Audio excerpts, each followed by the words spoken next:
ये है NYU news और आप देख रहे हैं नवयुग उदय मीडिया नेटवर्क। देश की बात देश के साथ। मैं भगवान के नाम पर शपथ लेता हूँ। अक्सर फिल्मों धारावाहिकों में देखते हैं कि अदालती कार्रवाई में गवाह से गीता पर हाथ रखकर कसम खिलवाई जाती है कि वह सच बोलेगा और सच के सिवा कुछ नहीं बोलेगा। आज विचार आया कि इस रोचक विषय पर दर्शकों के साथ जानकारी साझा की जाए। ठीक तरीके से तो इसका कोई प्रमाण नहीं मिलता कि भारत में गवाही के लिए शपथ लेने की परंपरा कब से शुरू हुई, लेकिन एक शोध बताता है कि भारत में शपथ की शुरुआत मुगलों के समय में हुई। संभवतः मुगल इस बात से परिचित थे कि भारतीय अपने धर्म शास्त्रों अथवा गंगा जल का बहुत सम्मान करते हैं और अगर उनकी कसम खा लेते हैं तो झूठ नहीं बोलते।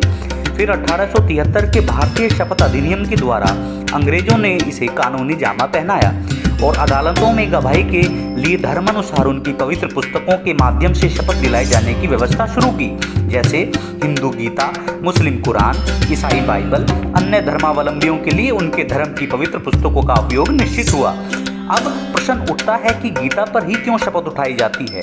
यह जानना भी रोचक है कि रामायण की शपथ क्यों नहीं दिलाई जाती। रामायण के नायक राम का चरित्र महाभारत के पात्र श्री कृष्ण के चरित्र से बहुत ही ज़्यादा मर्यादित है।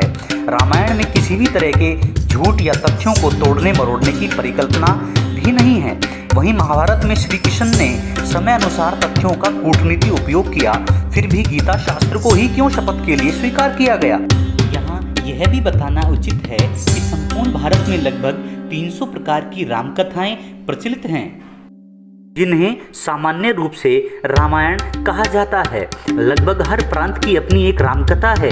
रामायण नामक ग्रंथ की रचना ऋषि वाल्मीकि ने की। वहीं ज़्यादातर रामकथाएं अलग अलग नामों से प्रसिद्ध हैं, जैसे तुलसीदास रचित रामकथा को रामचरितमानस कहते हैं। इन रामकथाओं में एक रूपता भी नहीं है, जबकि गीता शास्त्र मूल रूप से हर जगह एक ही है। हालांकि गीता ज्ञान पर अनेक टीकाएं प्रसिद्ध हैं, इसलिए गीता ज्ञान अपने आप में मौलिक है। हिंदुओं और अन्य धर्मावलंबियों के बीच गीता का सर्वाधिक महत्व है। इसी कारण मुगलों और अंग्रेजों ने गीता पर हाथ रखकर या गंगा जल की कसम खिलवाने की परंपरा आरंभ की।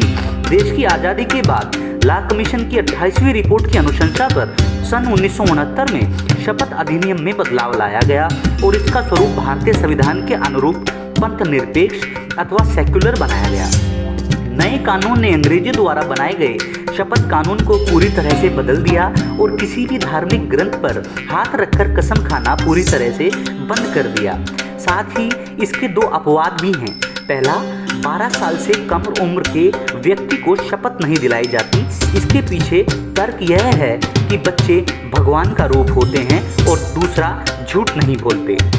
दूसरा, भारतीय संविधान के अनुच्छेद 20 क्लोज 3 के तहत किसी अपराध के लिए अभियुक्त किसी व्यक्ति को स्वयं अपने विरुद्ध साक्षी होने के लिए बाध्य नहीं किया जाएगा। हालांकि फिल्मों में आज भी देखते हैं कि गीता पर हाथ रखकर ही कसम खिलाई जाती है, जो कि सिर्फ और सिर्फ मनोरंजन के लिए होता है, जबकि अब वास्तविकता में न्यायालयों में ऐसा नहीं होता। नए कानून के तहत एक निर्धारित शपथ का प्रारूप निर्धारित कर दिया गया है, जिसमें कोई भी गवाह सर्वशक्तिमान भगवान के नाम पर शपथ लेता है और कहता है कि मैं भगवान के नाम पर शपथ लेता हूँ कि जो भी बयान करूँगा वह सत्य है, संपूर्ण सत्य है और सत्य के अलावा कुछ भी नहीं है। यदि आपको हमारी यह वीडियो पसंद आई तो इसको कृपया शेयर कीजिए और हमारे चैनल को सब्सक्राइब कीजिए।